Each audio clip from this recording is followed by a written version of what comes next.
Hey, what up guys, and welcome back to my channel. In this video editing tutorial, I want to show you how to reset your layout back to factory reset.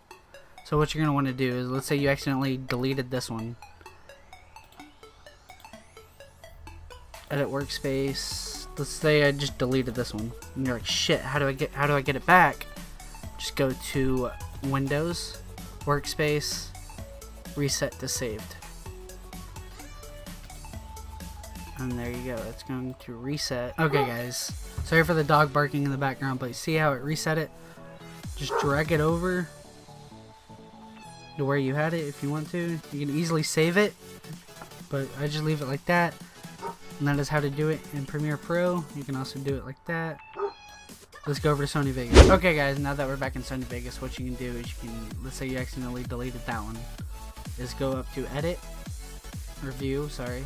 Go down to Window Layout, hit Reset to Default Layout.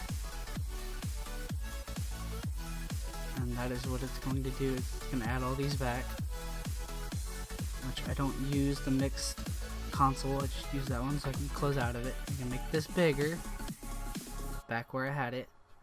And that is how you do it in Sony Vegas. If you like these tutorials, leave a like, comment, subscribe for more. Peace out.